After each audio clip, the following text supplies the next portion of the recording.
Ngivumeleni bazalwane. Ngethula indoda kaNkuluNkulu. Umuntu wenhliziyo yami. Ya. Umuntu ophethe ibandla lami. Mhla ngimtshela ngithi igama lebandla lakhe isonto lami. Isonto lami eShowe. Ngifika noma iningi ngoba isonto lami lela laseShowe. Ngethula abazalwane indoda kaNkulunkulu sami. He has been faithful to Inchugumo. My God. Thank you. Thank you for standing in a gap where I couldn't stand. Yes, thank you for fighting for us as visionaries as well as umbona kaNkulunkulu noma singekho. Sengafunda ukuthi noma ngabe yiphi ministry ayikho iministry enconywa yibo bonke abantu. Hlebe khona nje abashona eceleni. Abathi kwakona lokho this is not healthy ukuthi abantu bangalali bavuke ngo6. Lento noNkulunkulu kangaka ekseni kukhona abayihlabayo kwayona futhi ngoba yonke iministry inayo into emelana nayo. Ngemvukeni bazalwane I'm introducing umuntu osaba Inchugumo vele. Wala mpostula una chance la airport bathi nangumbuyazwe Inchugumo uthi uyemncobeni bathi uyimpela lo weNchugumo. Ufana umuntu osofaka icoat yakho lengasasuki. So ngivumelani bazalwane ngethule umpostoli umbuyazi he is the founder of my church ngilithanda iHoly City bazalwane and ushade nomprofeti umama umpostoli umuntu onomoya ophansi uNkulunkulu babuse ngabantwana umfowabo kaMpostoli ngilalela khali njani uvela ungamsazi bathi umfundisi umbuyazi noma ngathi bishop kuyafa kodwa kukwambuyazi. That is my family. Ngiyacela basihlanganise izandla samukela umpostoli to come and speak the heart of God to us. Zingala lazo zandla bazalwane. Be ready to receive. Be ready to receive. Be ready to receive in the presence of the Lord. Thank you, Jesus. Umpostoli umbuyazi ngeke ngimculeleke ngoba angazi noma ukhona umuntu okacule njengaye emhlabeni. Jesus.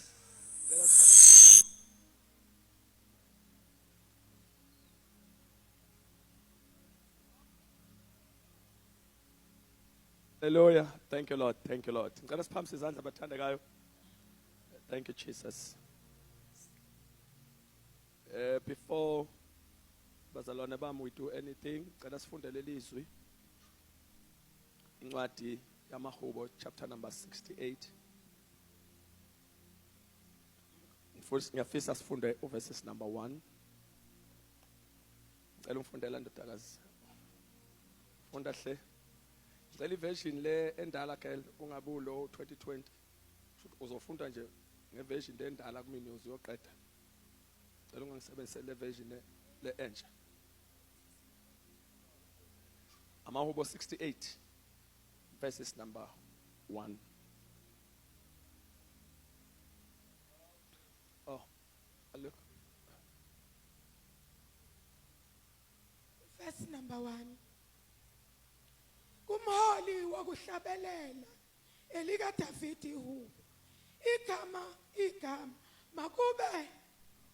makuvuke uNkulunkulu zihlakazeke izitha zakhe. Abamzondayo babaleke phambi kwakhe. Cela uphinde ungifundela seswamayo uright. Cela kodwa ungiphindela for the last time. Kumholi wokuhlabelela Okay. elika Davidi ihubo. David. Igama makavuke uNkulunkulu zihlakazeke izitha zakhe. Abamzondayo babaleka phambi kwakhe. Malibonge igama lenkosi. Bazalwane mhlambe before ngishare inkafishane into umoyingcwele abeke emoyeni wami umoyingcwele uthasenze le item. This is just an item of prayer. So thathani mhlambe imsuluze 2 minutes or so. I want us to make this special prayer. Umoyingcwele uthe angitshela ibandla ukuthi njengokujwayelekile lisempini njengokujwayelekile vele ukuba sempini into siyaziyo but umoyingcwele uspecify umoya ofanele unikeze attention ispirit nje sikanayikile ebese sibukela kude nathi kodwa nje umoya engcwele uthe sinomthelelo omkhulu ekuphazamiseni imove kaNkuluNkulu. Umoya we-witchcraft. Fisa sikhalime umoya wobuthakathi. I know bazalwane ukuthi isizathu esithi mhlambe sibone sangathi ukhunywa ngento engathi asihlangene nawo. Yeah, isona strategy vele sibanjwe ngaso. Sibe careless ekudileni nalesi stronghold. Umoya witchcraft. I saw in the spirit kuphuma the most dangerous demons, more especially as a attacker the last move of God. So bekukuningi kodwa umoya engcwele wabhala ngokugqamile, ngabona umoya ngokugqamile, umoya obuthakathi. I thought lento umoya obuthakathi nami nje ngeke ngaba naleyo mindset. Hayi umoya obuthakathi usebenza kulabo abantu abale ngaphandle, laba bangasindiswanga. Wathi umoya engcwele, don't make that mistake. uPaulos ukhuluma nebandla laseGalatia ubuza umbuzo ongacabanga ukuthi ungabhekiswa umpostoli awubhekise ebandleni. Uthi ni loyo ubani? Ubona ama result spiritual. Ubona ama result aka spiritual. Uyabona hayi na. Uyabona la? Kukhona umuntu osebenzise umoya okuthakatha ukubamba ibandla. Galatians is one of the most powerful church Paul alisebenzile. Kodwa ubheka ngakulo ukuthi ubani onthakathile. Mobuthakathi uyingozi wona ngoba more spiritual. Awufana nomuntu okuzingela ngesibhamu. Uhijacka izinto zakho in the realm of the spirit. Ucasha ngalendlela ukuthi ungeke uzubone, ubona ngama results izinto engasenzeki. Ungablame abantu, blame ibandla, ushintshe local church uthi izinto ayilungi la, mhlawumbe into zami zoqhuma lapha, kanti the challenge sometimes is in the spirit. Kunama breakthroughs abazalwane nama blessings abazalwane abanjwa hijackwa umoya wobuthakathi. Satan ubankrupt, Satan akana next, akana lutho, uzero. Wambona kukhona iphethe esandleni, kukhona la ithathe khona. Ithina sithandaza kuvuleka izulu. Kodwa uSathane ukwazi ukuma emagate nama answer. Mase adukise impendulo iyowela kumuntu ongayithandazelanga. Daniel ngelanga waqala ngalo ukuthandazwa wezwiwa. Kodwa ichallenge ayibanga manje emthandazweni ukuthi ingelosi Prince yasePersia ibimela imi against your answers. Uma ubuthakathi spirit esinzima. Ungabona abantu becross amaborder ucathi bavakashile. Basoko bo hijack izinto ezithandazelwa wena. Umboya ingcolo uthela ivuse ibanda. Sivuke ebuthongweni manje. Otherwise finally, let's destroy lama altars. You are correct. The altar lobuthakathi is there. Some of us, abanye bethu bangama victims. Abanye bethi recovery kuzobe namhlanje. Siya struggleisha ngisho emakhaya. Umuntu uyahlehla ubuyele emumva ukuthi yaqhamuka phi lento. Yaqhamuka kumuntu oyedwa nje wayi strong ekuthakatheni. Ifuna sidilize ama altars, ifuna siwise phansi inqaba zabathakathi. Umoya engcwele, this thing of Satanism group ngiyikhumbula lento yama devil worshippers. Umoya engcwele, no, that thing is still there. Ukuthi ishintsha ama form. Kukhona abantu abangathuli ngebandla kuma altars abangcolile. Khona oBalak. Khona abantu abalwa strong nebandla likaNkulunkulu. Ngicela sithathe 1 minute. Ngifuna sibize igama lika Jesu kuphela against the spirit of witchcraft. I'm very sorry mangu khuluma nawe into ongayiqondi kodwa kufanele nama I understand. Vele ngeke ubanjwe kahle amehlo mayisevuliwe fana valwe ukuze ubanjwe kahle. Ngicela ukuthi sivule umlomo, just take 1 minute and fight against the spirit of witchcraft. Lalelani bazalwane, musukulwa noma yini, fight against ilwa umelane nomoya wobuthakathi. Mhlawumbe ke ungamiyeka umuntu othakathayo mayikhona indlela kodwa ke deala nomoya wokuthakatha. Ngoba thina sizoshaya imfene uzoyiwela koyigibela. Asixabene nogibela imfene, sixabene nemfene. Can we singenza umsindo wempi? Ngicela kuba iminute elilodwa mase ngithi hallelujah amen uvale ngisho uzwa kunegada zoom mhlambe sikobuye kuvuleka ithuba sithandaze ngasekugcineni. Ngicela sithathe just 1 minute sithandaze njengempi. Bazalwane umuntu osmart ngeke alunge ke lento esicela manje. Yabo lo reasonayo umuntu wescience awe logic ngiyamxolela bafethu ngeke alunge kulento esisa manje. Njengamanje sikhuluma nama warriors. Nabantu aba-understandayo. Nabantu aba-understanda ukuthi kukhona izinto zethu ezilokhiwe somewhere. Nabantu aba-understanda ukuthi kukhona into zethu ezibanjiwe somewhere. Hilimathatha. Kodwa the realm of the spirit is opening. Umoya wokuthakatha uzungene ngisho esontweni ubambe the move of God. Sibone siyakhonza kuyashizila. Kanti kukhona umoya olwayo. Akusifula umlomo and call the name of Jesus. Lula ata ta ta ta. Wili mishika kaka. Wili misili mitiki patata. Come on, call the name of Jesus. In your house, in your family, in your life. Rebuke in the spirit of witchcraft. Get out of my house. Get out of my house. Get out of my church. Get out of my church. Call the name of Jesus. Ila masanda la basende. Ila masata la baba. Come on, church. Call the name that is above all other names. The name of Jesus. Sushaka Zumkat. Sushaka Zumkat. Sushaka Zumkat.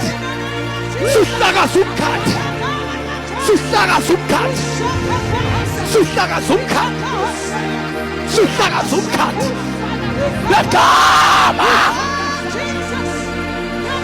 Come on, come on, come on.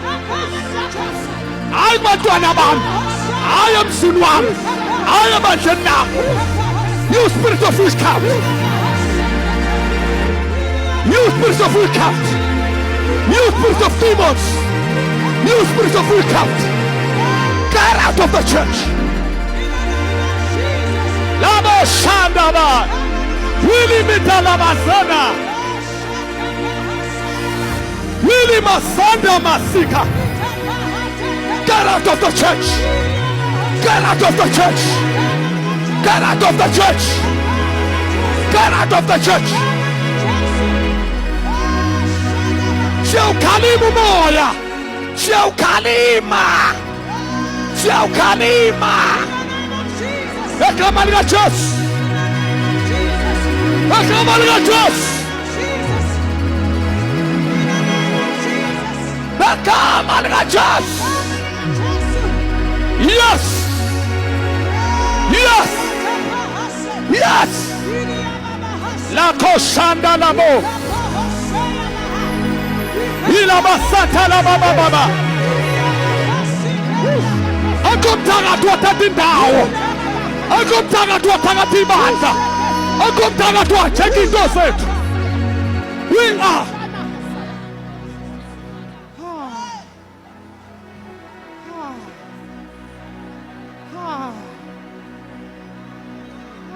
Jesus. Come on in the high. Jesus. Jesus. Obunukula khona ukugula. Kodwa umoya. Obunukuhlupha kakhona ukuhlupheka. Kodwa umoya. Azinye inkinga zomshado akuzona inkinga zomshado.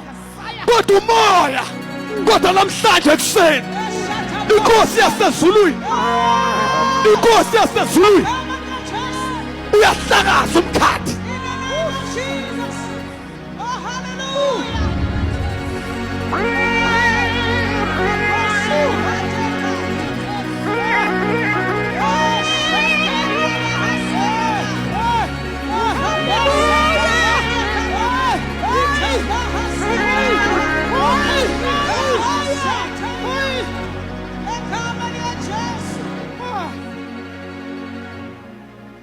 ashayele uNkulunkulu isandla esikhulu and give him praise. Oh, hallelujah. Oh, hallelujah. Thank you. Mighty warrior, you are great in battles. Jehovah is your name. The last verse, mighty warrior, mighty warrior, great in battles. Jehovah is your name. For the last time, you are mighty warrior. Mighty warrior. Great. Jehovah.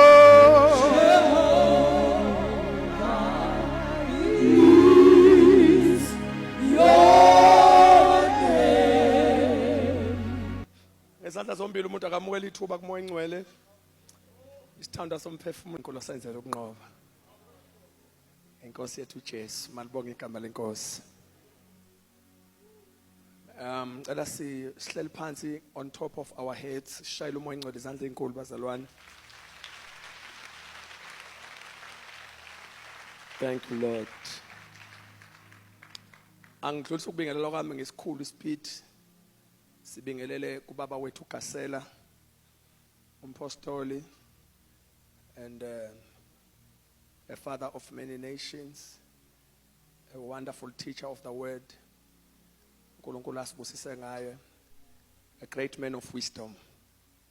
Siyathanda ube simbulisa kakhulu bazalwane, siyazi ukuthi ubaba uGasela washo kwaba clear wathi manje ngangiboni ningasho ukuthi sibingelela ubaba uGasela engekho khona. Kodwa iministry yenzayo imenza abe behind.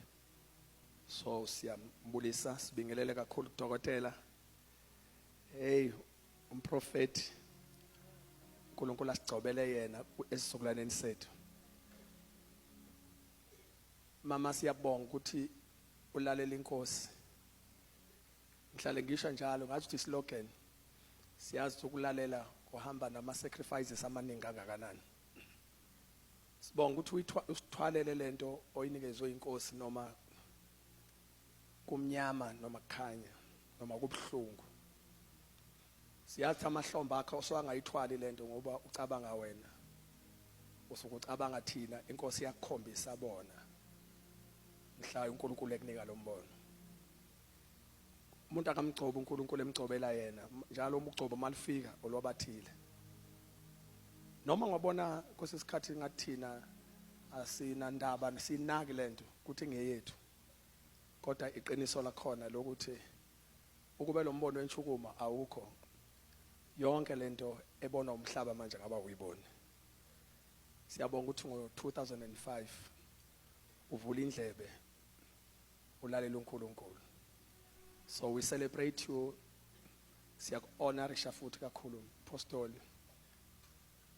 Bazalwane abantu abagcotshwe inkosi asiba worship kodwa siyaba honorisha. The Bible give honor where honor is due. Kushiso. So umpostoli siyabonga siyambonga kakhulu uNkulunkulu ngawe. Emlandweni weBhayibheli kuba iBhayibheli lisabhalwa ngephepha.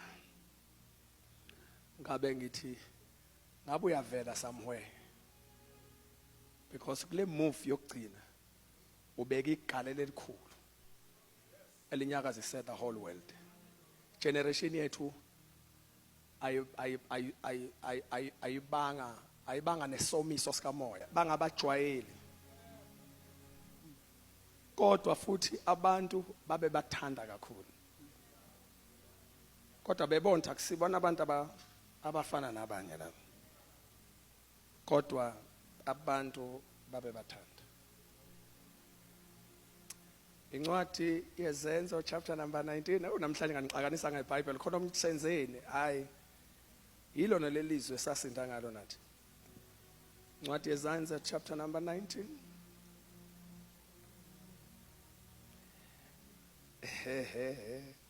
Funda verse number 11. Verse number 11. uNkulunkulu wenza imisebenzi yamandla engavamile ngezandla zikaPawuli. uNkulunkulu wenza imisebenzi yamandla extraordinary work ngezandla zikaMpostoli Paul. Manje ubracket lapha lo baba lokuthiwa uMpostoli Paul.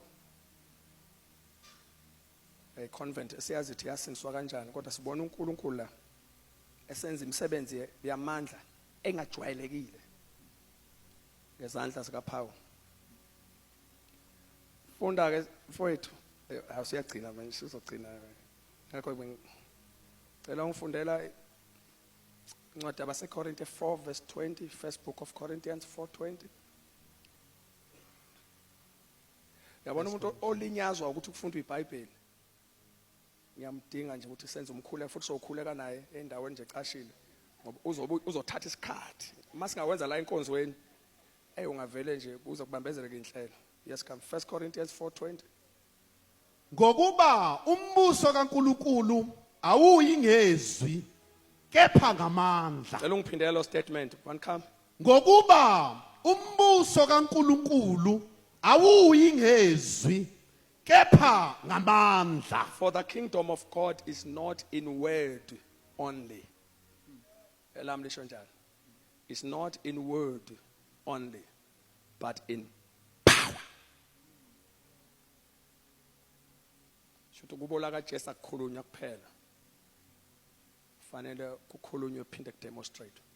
Sisesikhathini sokugcina abathandakayo ngicela ukuthi ngiyiphathe kahle nami sengaze ngimoshe ngidle intshumayelo yonke ngokufunda. Nginemzuzu emincane impostoli sengisele nayo understanding ukuthi sizongena kwi-session elandelayo. But ngicela uku-introduce i-season. Maybe namhlanje uma ngingakwazanga ukushumayela ngicela ungilekelele kodwa uthi ungibambele kahle ngoba ngazi ukuthi ngizomemezela i-season. Omunye uyayibuza impostoli wasebenza kangaka wakhuluma njalo kangaka usebenzisa i-tone noma i-voice ungayikhiphi kakhulu. Ungaze ucabanga ukuthi khona inkinga ngireservile. Ngireservele lesi simemezelo engizosenza ngoba sona mase ngisenza uzophoqa ukuthi ngikhiphe lonke izwi engangaba nalo empilweni. Ngoba this is the new season. Fanele simemezele. Isikhathi esiphila kusona siphele sokugcina. Jesu uyabuya masinyane. Iqiniso fanele singalibalekeli. Masizama ukulibalekela iqiniso, lona iqiniso lizosifica. Sisesikhathini sokuphela. Isikhathi sebandla sesisincane kakhulu lisemhlabeni nomoya ngcwele noKristu. Isithembiso sokubuya kukaJesu esathenjiswa many years ago sifikile. Siphila kwi-era noma kuyisikhathini la icilongo elikhulu lokugcina lingakhala noma yini. Siphila esikhathini bazalwane ongafanele sibe ignorant. Jesus may come noma yini. Uthi omunye impostoli what do you mean? Ngisho uthi noma yini. Uthi uthini baba? Ngithi noma yini. Jesu engabuya singakaqeda ama conference esiwaplanayo. Engabuya singakayiqedi intshumayelo esishumayelayo. Jesu engabuya singakaqedela umshado esuplanelayo. Engabuya ibhizinisi esiliqalayo lengakaqali. Angabuya income isanda qeda nje ukufika abuye. Shothi isikhathi sakhe sokubiya ayikho into engamuvimba ukuthi uJesu abuye. Ukuba unomakhelwane right, ubuzongitshelela yena nje kahle ngendlela ehloniphekile ukuthi uJesu uyabuya.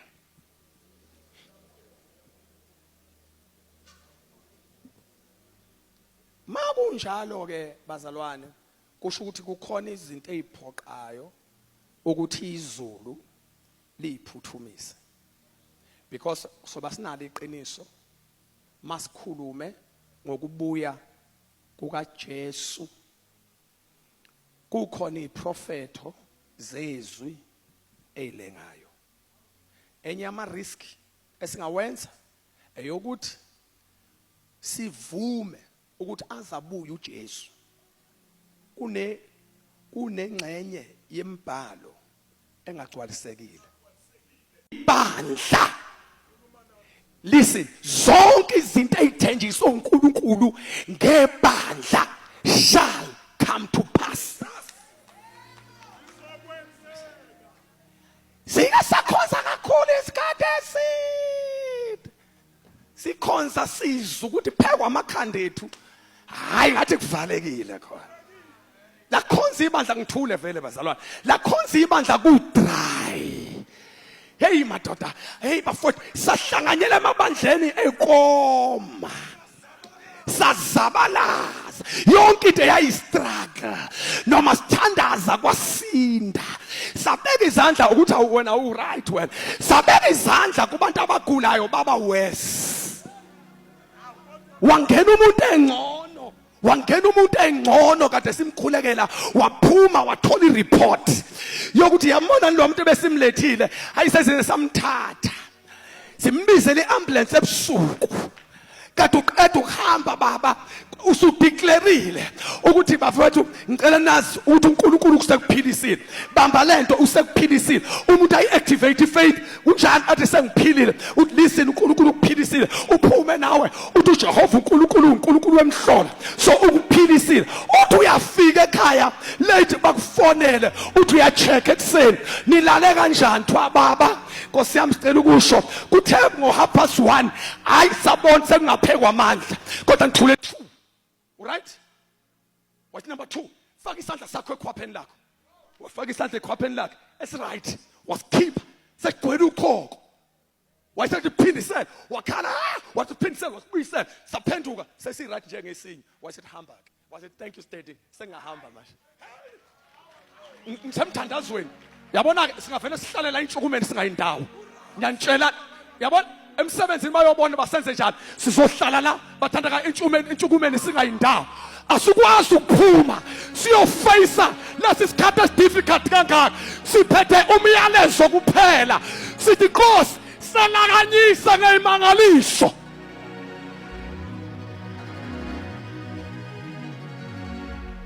Ivangeli akukhona ukukhuluma kuphela.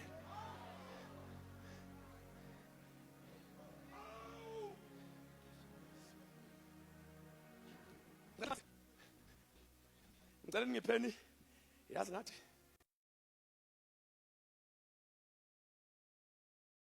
ngicela ngipheni imzuzu emincane izoba ngaphansi. Ngicela ngipheni nom 10 minutes.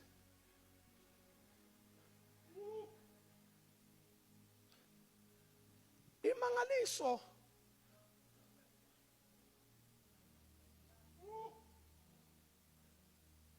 i-challenge esibhekene nayo ebandleni lethu sikhonza uNkulunkulu kodwa siyinyama. Unfortunately sithunya uNkulunkulu supernatural but we are natural. And into ebuhlungu ngakho konke sinelisekile comfortable. Jeshini yethe miracle.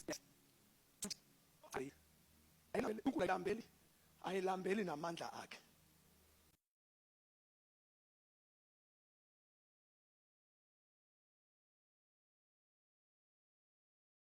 Abantu abaneliswa ukuthi singenile sabuyele emakhaya.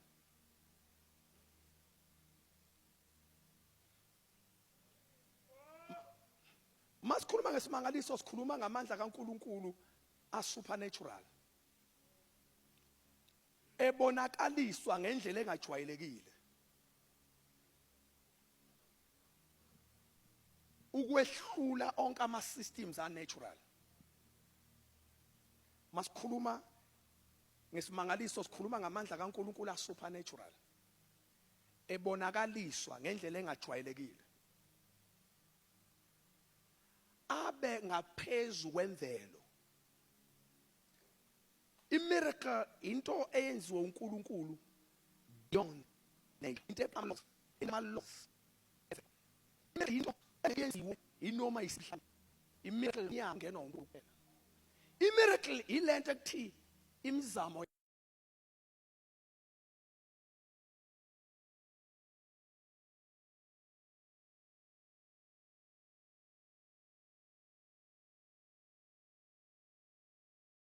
yabantu nemizamo yehlakaniphi ayikwazanga ukwenza lokho.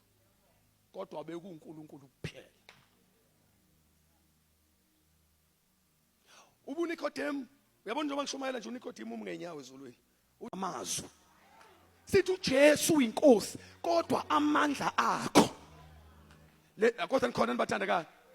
Banesimo kodwa labazalwane yazi. Banesimo sokumesaba uNkulunkulu. Kodwa amandla akhe bayawaphika. Isikhathi esinzima esideny the power of God. Bakaka abantu abakhumbulayo abasazila ukudla bethandaza. Beyofuna amandla ukuze abantu baphiliswe ifeni. We are not bazalwane. Kini i-challenge yethu bazalwane bami asiqondi ngqo. Asikho intentional. Siyafayela. Yes, yes, asayitoyitoyila. Asidingeka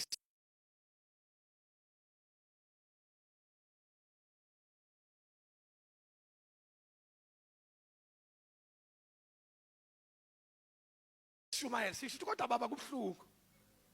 Ngoba sikukhuluma uNkulunkulu onamandla. Into esiphatha kabhlungu. Sesikusho 45 years. Akazavele lamandla siwashumayela. Kodwa namhlanje ngixoxwe inkosi ngomusa. Uthi inkosi angizomemezela. Uthi izojika izinto. Nithulalani.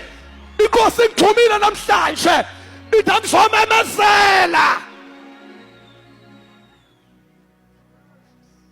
We shall see the gospel of power in action. Athi ngikhuluma ngesizulu sakithi sizobona ivangeli lamandla lisemsebenzini. Athi ngiphinde ngishumayeza abangapho ngoba sebevukile. Nizobona ivangeli lamandla lisemsebenzini. Abaneshwa bafela amazwi. Uyacabanga usebandleni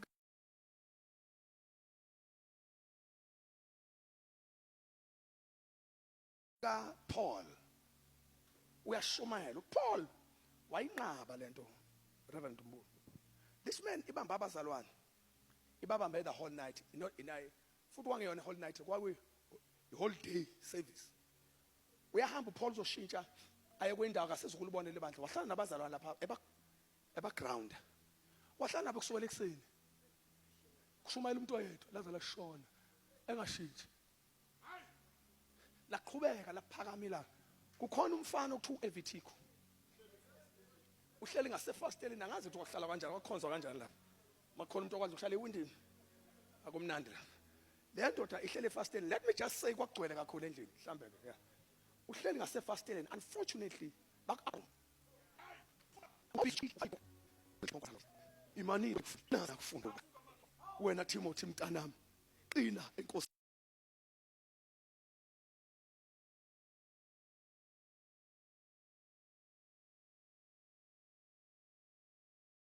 sinasemseni wayo.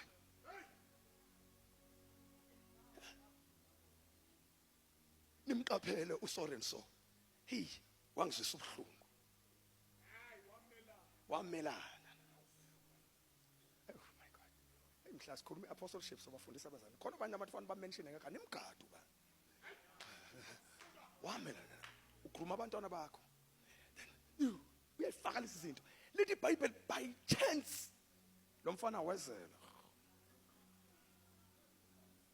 ngoba nayo njalo leyo kulala inkonzo angisho ukuthi ngithina ngilo kodwa ngiyashumana awuthi ngisheshe ngiphuma nayo kulala esontweni le leyo kulala esontweni nayo nje inemthandazo yakhona ehamba kanje eqonde engqo ngoba masithi amen la labuthonga busekho nthi ngusana usuyabona hayi lobuthonga ngathi buze ngathi inkonzo iphelile ngathi ngelanga umuntu olele serious fanele masiphuma sonke la simshiye la isaqhubeka lelo usibone ngathi siyaphuma yini ungangiboni ngishumayela ungibone mase ngihamba yini ungangizwa ngishumayela ungizwa mase ngithi amen kanti uphekwane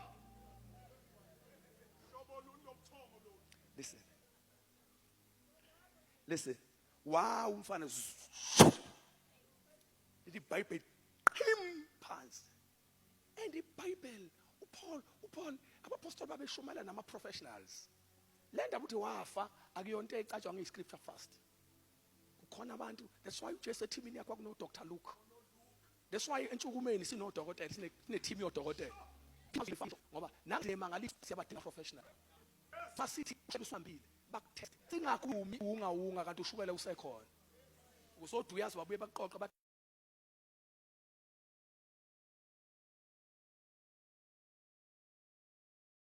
sidlana amaphilisi ngathi wakwahambe lo shukela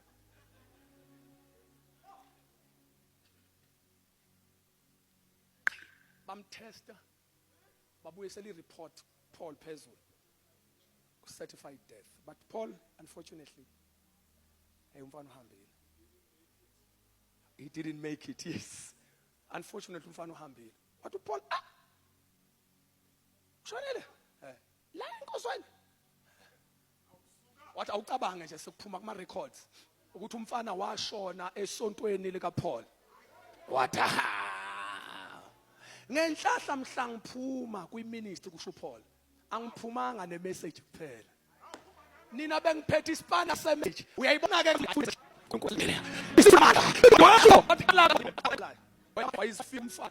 iBhayibheli uPaul umfana wamfudumeza ngamandla kuye lithi iBhayibheli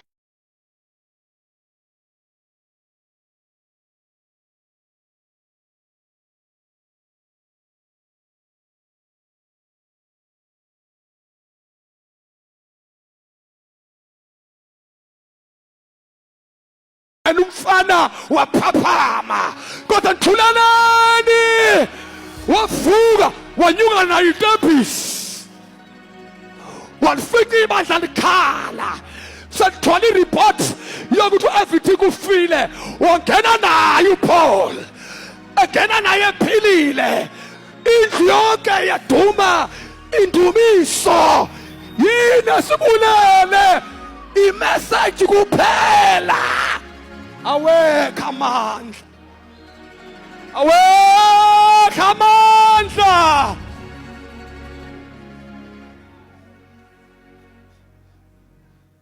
abantu bafaka kuma altars ethu 4 things that just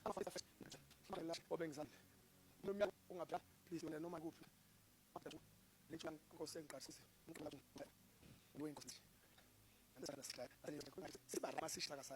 not fix master of resources into enkulu kangaka bese ngikhuluma kaye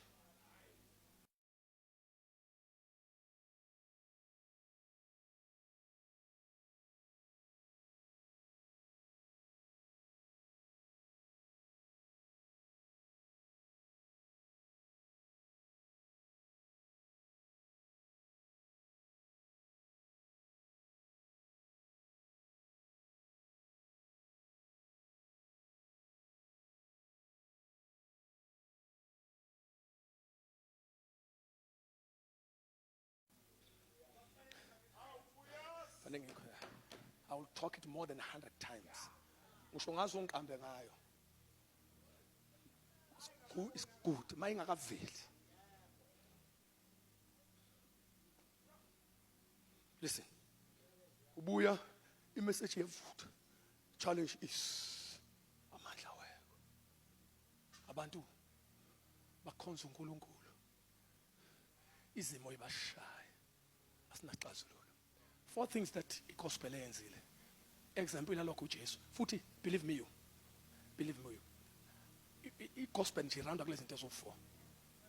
Into oqala uJesu adile nawe. Igospel it amandla phe kwesono.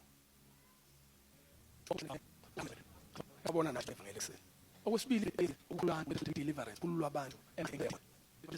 Banikile phezu kwamandla.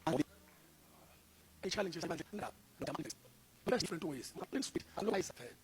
Any spirit that is not of God evela kumuntu noma yini.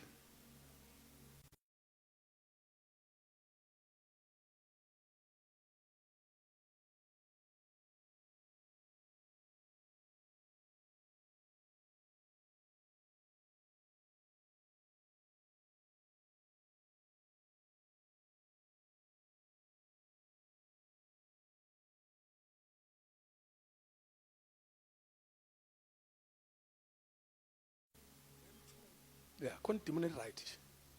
Kodwa ubona hayi umoya lo. Allo. Then okwesithathu ivangeli lifike laphatha lamandla esithathu amandla okuphiliswa ifeni. Shothi ukukhululwa kwabantu ezonweni, ukukhululwa abantu encindezeni yamadimoni nokukhululwa kwabantu ezifeni. uJesu uyenze perfect. Jesu lethi insindiso walethi ideliverance. Wayiseletha ukuphiliswa healing. Okwesi4 ivangeli efanele liphathe futhi eliphethe ukukhululwa kwabantu enhluphekweni. Poverty. Nikonye kuzalwa phansi kweziko. Ni4 people. From pressure demon. Ukukhithwe ukubekweni. Dimantela abukhenzi. Because Jesu beletha le fanele into. Uyalitshayela nokhaya. Singiyacaba. Afuthi manje upheda ukuthi khona whatsoever. Afuna ukuthi siyena. Wonke ubutre ekhona. Siphila kwerisha force. Esathi bakhe kwenza ngani. Kodwa abantu isikhizi. Athi baba wanele ukusaziwa njengomhle. Yini abafunda bawo. Mabeyansi engakubisi nabantu ekubani. Walima imazwe ngiye kubafundi bakaJesu ngiyitshethile into kaJesu phume kubo walimala lo baba waphindana nengane ekhayiwa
kade sesontweni nayo wabuyela ekhaya nengane yawa mphoseke emanzini kwaWest kwaze kwehla uJesu ne3 mayifika lo baba wathi uJesu ubuyile wagijima nengane wathi baba ngicela uzoceba labafundi bakho kade ngifikile la ngiqala ukufika kule nkonzo ngimlethe abafundi bakho ngoba ngazi ukuthi abafundi bakho banamandla onabo uthi ya uJesu yathi ithini outcome uthi bahluleka uJesu muzo mase address uthi sizukulwane singakholwayo uthi kuyoze kube nini nginani nginimbekezelele wayesethi mletheni la basebekadile asithanda vele abafundi abanathi bawona flow umo ikujola ababili esamekho alas ubili abebese bakufuile manje sibuza ngathi ukuyona alela ke uzwana fluti insini mina uthi qala aluhlobo aphuma uma ngomthana bajesu ibathi khanda uma kini ayazina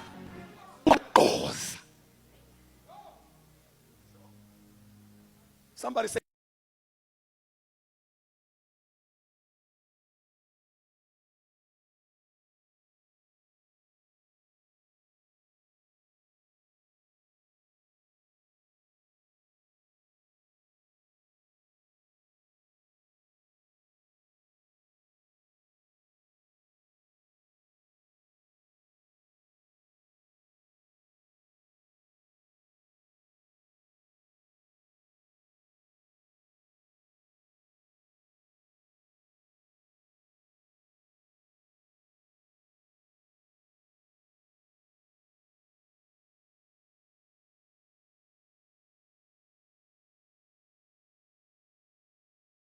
power.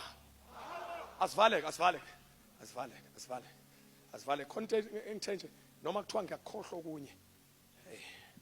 Nakhonto ngijulukile nje nami angazi kanjani phela ukujulwa kuyakulandela nje. Vele kukhuphe nje usufikile. Asiqala nganawo amaqiniso awu3. Angicela siwabambe ngizowafunda nje ngiyawadlula kona. Akuqala bazalwane bami, why kufanele si-access imangaliso? Number 1 is because of imvelo kaNkulunkulu wethu. Number 1, uNkulunkulu wethu esimkhonzayo uNkulunkulu ongcwele. Leli gama lithi ungcwele. Bazalwane, leli gama lithi ungcwele alisho ubenyebenye. Lisho ukuthi uhlukile kwabanye uNkulunkulu. Ngoba igama likathi hodisa uma kuthuna lo uNkulunkulu esinkosi ngo-Almighty God. Unkulunkulu amasakhula thulelera. Ukuba sithola lo umkhonzayo olukhulisa khona imsebenzi uNkulunkulu ukuthi ba sikhona